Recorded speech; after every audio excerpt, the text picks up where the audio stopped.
Tu es en train de perdre tes cheveux, tu es au bout de ta vie, tu ne sais plus quoi faire, tu espères avoir des solutions avant l'implant capillaire. Je pense que tu es sur la bonne vidéo, hein. Bienvenue. Hello tout le monde, je suis ravi de vous retrouver aujourd'hui pour cette nouvelle vidéo capillaire. On va parler de l'alopécie, de la chute du cheveu, comme ma petite introduction vous l'a laissé deviner. J'en perds mes mots parce que c'est un sujet qui me concerne, voyez-vous, c'est-à-dire que mes cheveux commencent légèrement à se faire la malle, alors tant pis, moi je ferai partie des gens qui assument, hein. Le jour où ils se barrent, je rase, tant pis. Mais je peux comprendre que tout le monde ne le vit pas aussi bien que moi. Alors je dis pas que c'est la fête hein, dans mon string, mais je le vis.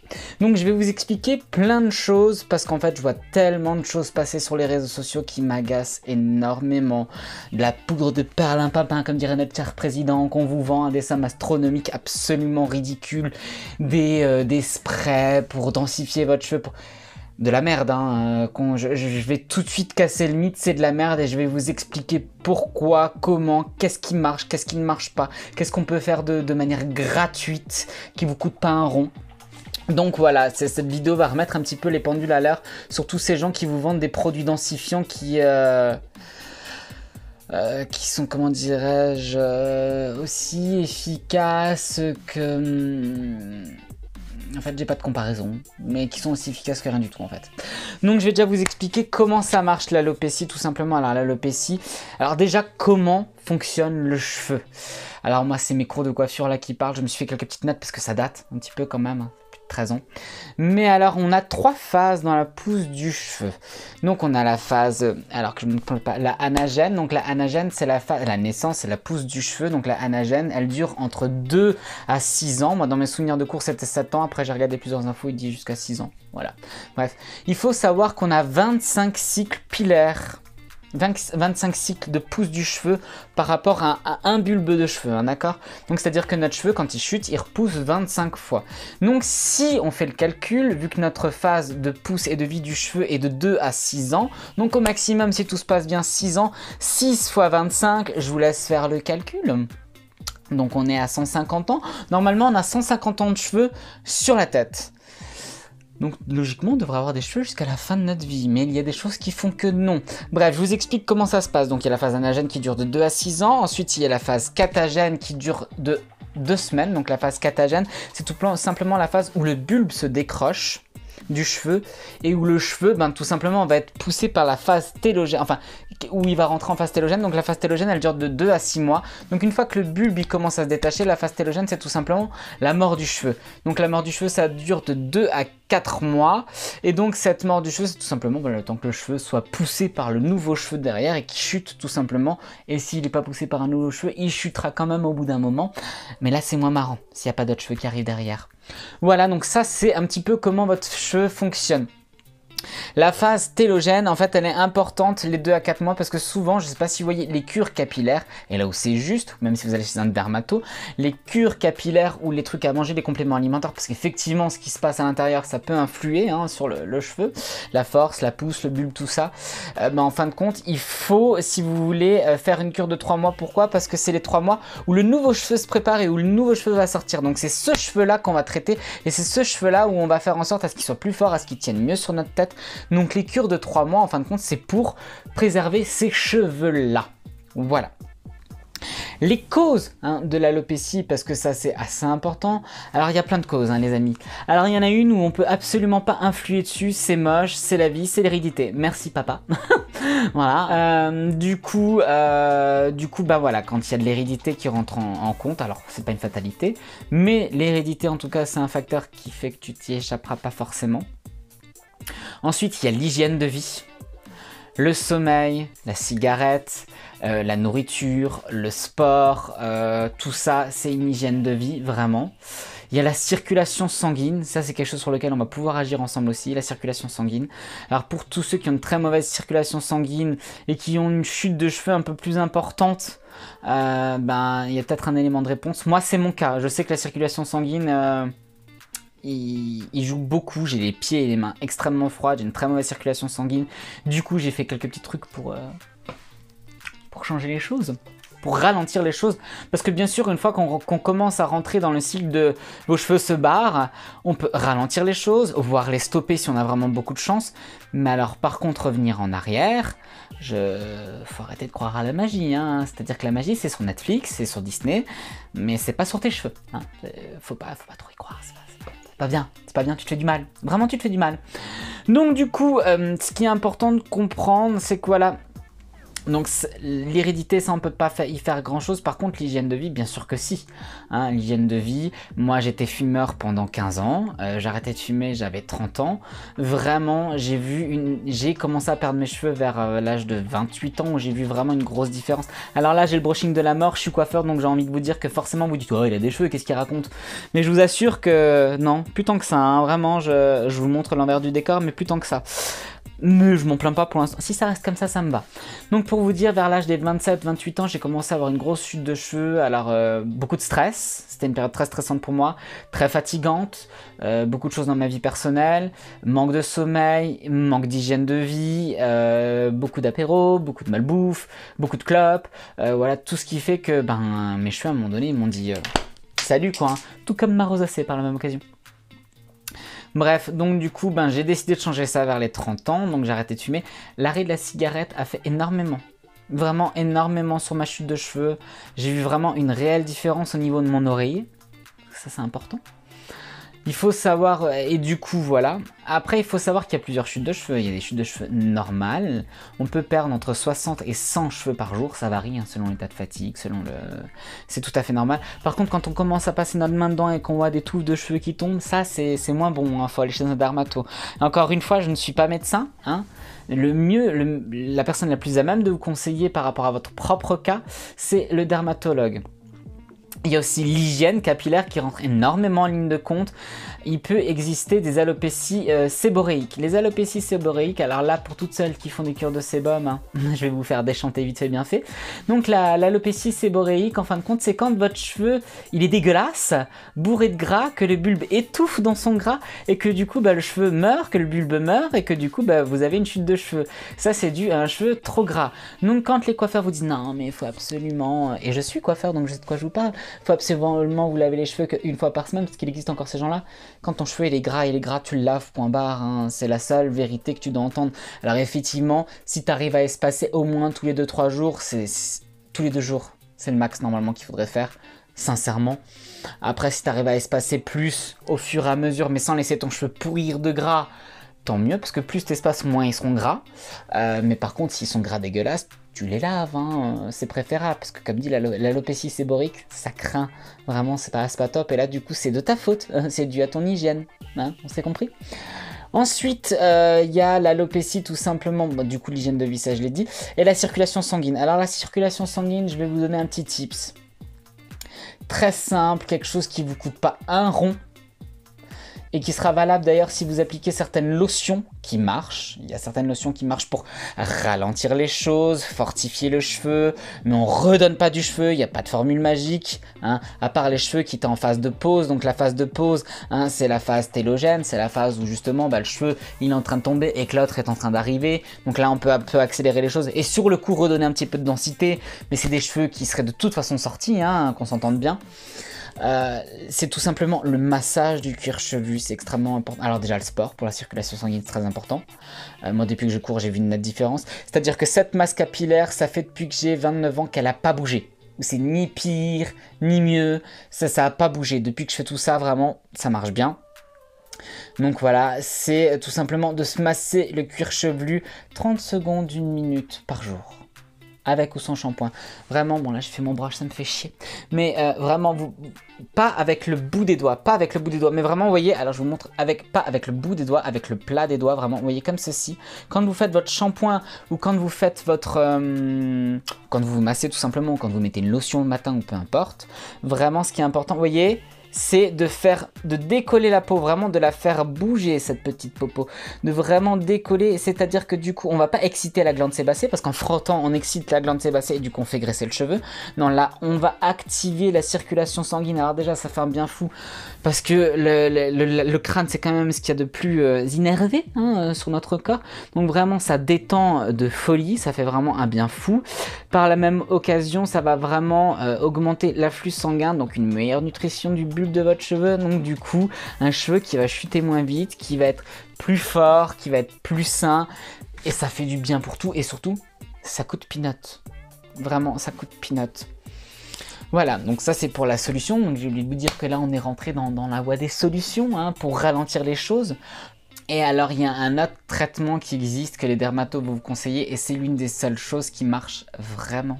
Hein. À part les compléments alimentaires, alors effectivement tout ce qui est magnésium ça influe, la levure de bière ça renforce effectivement. Voilà, il y a plein de choses qui renforcent le cheveu, le bulbe, comment dirais-je, qui accroît hein, la croissance du cheveu et la force du cheveu. Mais alors, ce qui marche vraiment pour tout ce qui est vrai alopécie, la seule chose qui marche, c'est le minoxidil. Donc, le minoxidil, normalement, on vous conseille de le faire en cure de 3 mois, 2 fois par jour. Donc, c'est un spray, ça coûte pas cher du tout. Hein.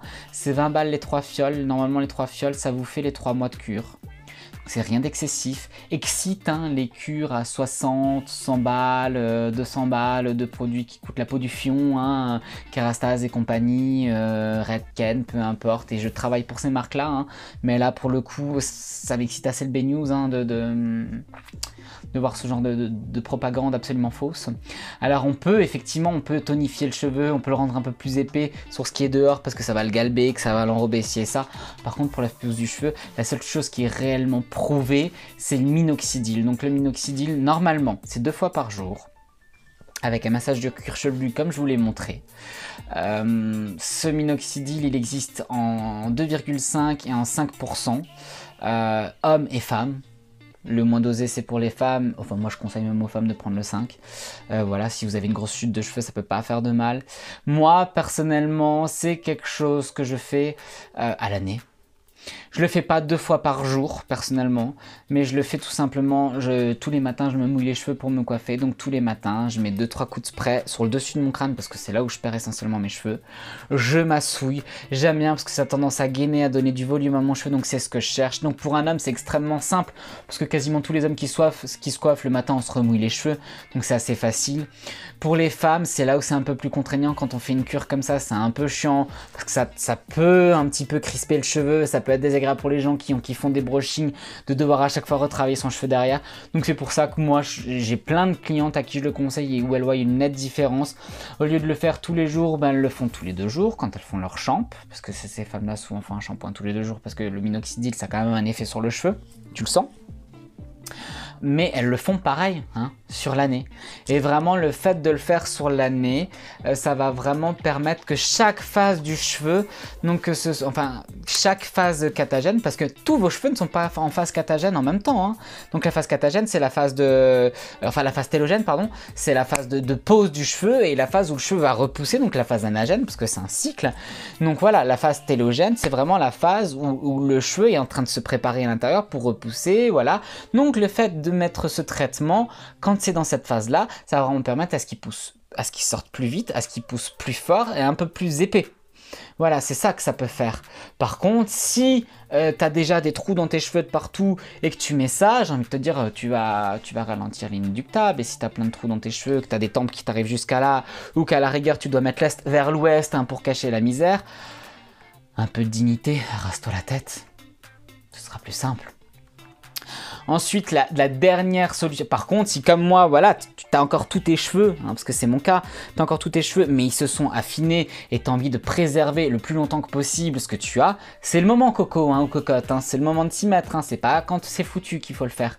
Donc voilà, pour tous mes petits conseils, et comme dit, mes petits conseils, massage 0 € et 2 minutes de temps tous les jours, et le minoxidil, j'ai envie de vous dire, allez hop, 30 balles par an, 30-40 balles par an. rien d'excessif. Et après, bah, sinon, la phase la plus chère et celle où je voudrais vous en parler, vous en toucher deux mots, parce que j'ai l'impression que plein de gens le font sans se rendre vraiment compte de l'ampleur de la chose. Les implants capillaires, c'est la dernière solution quand c'est Beyrouth qui a plus rien. Alors, il faut savoir que les implants capillaires ne marchent pas sur tout le monde. Il faut que vous ayez des zones saines à vous prélever, souvent à l'arrière de la tête, pour que ces zones saines, donc c'est des zones qui ne sont pas, où le cheveu n'est pas en mode alopécie, donc c'est où le cheveu ne va pas chuter quand il est implanté. Ça marche beaucoup mieux sur les gens qui ont des cheveux au minimum foncés comme moi, voire plus foncés. Les blonds aux cheveux très très fins, ça marche pas des masses, hein, on va pas se mentir. Je le vois en tant que coiffeur, j'en vois plein qui font des implants capillaires, c'est la grande mode en ce moment, donc voilà, je le vois vraiment. Voilà, alors ce qu'il faut savoir sur les implants capillaires, c'est très important et on vous le dit pas assez. Souvent on se dit, ah ben je vais en Turquie, je me fais mes implants capillaires pour 1500 balles à 2000 balles et c'est réglé, on n'en parle plus. Faux, hein. Quand tes cheveux commencent à chuter et que par exemple tu remplis ta tempe qui s'est un peu creusée, ou tu remplis ton dessus de crâne qui s'est un peu creusé, ou tu redensifies ce qui s'est un peu affiné sur ton dessus de tête, faut pas oublier que si tu es en mode alopécie et que si c'est héréditaire et que c'est pas périodique, et que ça va continuer dans le temps, tu vas te faire implanter les cheveux une fois, certes, mais ce qui est autour. Alors les cheveux qui sont implantés vont rester, hein. S'ils sont sains, ils resteront, si ça a marché, ils resteront, mais ce qui est autour continuera à chuter. Donc du coup, si maintenant tu te mets à implanter ça, ou ça, hein, et que le reste autour continue à grandir et continue à se barrer, tu vas te retrouver avec des veuches là, hein, mais autour ça va continuer à se creuser. Exceptionnel, c'est beau, hein. J'en connais quelques clients qui ont fait ça, c'est magnifique, sublime. Donc il faut vraiment te dire qu'une fois que tu as fait des implants capillaires, il faut vraiment te préparer au fait que ce sera peut-être pas la dernière fois. Et économise ou prévois un budget pour en refaire la fois d'après. C'est très très important. Celui-là qui te dira le contraire, enfin, sérieusement, il te ment. Hein, je veux dire, il faut que tu te prépares à ça. Donc soit tu as le budget pour, et tant mieux, je suis content pour toi, ça veut dire que tu fais partie des gens qui sont à l'aise, et franchement, je suis content pour toi. Soit tu n'as pas le budget et tu te saignes à blanc pour faire tes implants capillaires une fois. Et là ça craint parce que si ça doit continuer, si c'est pas juste tout simplement des tempes qui se creusent et que ça doit continuer, à un moment donné tu vas te retrouver coincé, donc c'est un petit peu dommage. Voilà, donc les implants capillaires c'est vraiment aux gens qui sont prêts à entretenir, prêts à faire du massage, prêts à respecter leurs cheveux, à en prendre soin à fond, parce que c'est quand même du boulot tout ça, ça se fait pas tout seul, et qui sont prêts surtout à investir un pognon monstre. Hein, ça c'est très très très important. Après il y a plein de gens qui vont en Turquie, ça se passe très bien. Moi personnellement, si je devais faire ça, je préférerais le faire en France, parce que s'il y a le moindre problème, le SAV je le préfère en France personnellement, parce que si je dois retourner en France c'est un peu plus simple, un peu plus rapide. Ça c'est mon avis à moi, ça n'engage que moi, mais voilà, il faut vraiment penser à ça, c'est hyper important, parce qu'on n'y pense pas assez, et que ce sera pas qu'une fois, hein, sûrement pas qu'une fois. Donc voilà. Écoutez, je pense que j'ai fait le tour de la question. C'est un sujet qui me tenait à cœur. On me posait plus ou moins la question. J'ai beaucoup de clientes qui me posent la question, qui achètent des produits qui coûtent une blinde pour pas grand chose. Donc vraiment, il faut vraiment se dire qu'on peut ralentir les choses, redonner le cheveu, à part les implants capillaires, ça n'existe pas. On peut redensifier légèrement le cheveu s'il est un petit peu affiné et qu'on le traite suffisamment tôt, et qu'on change son hygiène de vie, qu'on se repose, qu'on picole pas comme un trou, qu'on fume pas comme un pompier, qu'on fait un minimum, enfin une hygiène de vie quoi, en fait, tout simplement, essayer de respecter son corps et de respecter sa personne tout simplement. Voilà, je pense que ça, les cheveux, c'est vraiment la carte d'identité de ta santé, hein. S'ils tombent trop vite, si t'as des cheveux de merde, s'ils sont plats, s'ils sont gras, c'est souvent qu'il y a quelque chose qui va pas, hein. Vraiment, faut que tu y penses, hein. Ça c'est hyper, on peut tout voir dans le cheveu finalement. Donc voilà. Pour les traitements, je vous l'ai dit, minoxidil, il n'y a que ça qui marche vraiment. Le massage du cuir chevelu. Encore une fois, j'insisterai jamais assez sur l'hygiène de vie. Voilà. Écoutez, je pense que je vous ai tout dit. J'espère que je vous ai enlevé certaines illusions. J'espère que je vous ai évité de dépenser de l'argent. Éviter de dépenser de l'argent pour des queues de prunes. Hein. Les produits miracles n'existent pas. Hein. C'est comme les produits pour faire pousser ta tub de 20 cm. Hein. Ça n'existe pas. Les cheveux, c'est pareil. Voilà. Écoutez, moi cette vidéo est plus axée pour une fois sur les mecs, hein, parce que c'est à nous, on souffre de ce genre de choses quand même. Il y a beaucoup plus de femmes aussi, enfin il y a de plus en plus de femmes qui en souffrent aussi. Donc voilà. Écoutez, je pense que c'est tout. Je pense que je vous ai expliqué comment le cheveu fonctionne. Je pense que je vous ai expliqué tout ça. J'espère que cette petite vidéo explicative vous aura plu. J'ai essayé de la faire simple, courte et efficace. J'essaie de pas vous perdre trop trop dans les détails de coiffeur, de phase télogène, anagène, catagène, tout ça, parce que voilà, on s'en fout un petit peu, mais je voulais surtout vous éviter de tomber dans des pièges à touristes, voilà, et je vous ai donné quelques petites astuces pas chères du tout pour prendre soin de votre capital chevelu. Donc prenez soin de vos cheveux tant qu'ils sont encore là, une fois qu'ils sont plus là, ça ne sert plus à rien. Sur ce, je vous fais d'énormes bisous, j'espère que cette vidéo vous a plu, j'étais sérieux aujourd'hui, hein, de ouf. Si c'est le cas, n'hésitez pas à me faire un petit pouce. Si vous ne continuez pas encore ma chaîne et que ce que je vous raconte vous plaît et que ma sincérité, ma franchise vous plaît, n'hésitez pas à vous abonner. Voilà, moi je dis toujours ça en fin de vidéo, je le dis jamais en début de vidéo parce que je trouve que tu t'achètes ce que tu connais, et donc voilà, donc c'est le même principe pour les vidéos, hein, tu t'abonnes si tu as aimé le contenu, voilà, et puis j'aime pas quémander par la même occasion, mais si au cas où vous avez oublié, je vous y fais penser quand même. Donc voilà, n'hésitez pas à mettre un petit pouce, n'hésitez pas à activer la cloche de notification pour voir mes vidéos. Sur ce, je vous fais d'énormes bisous, prenez soin de vos vaches, sinon ils se barrent, et puis voilà, et à très bientôt, ciao.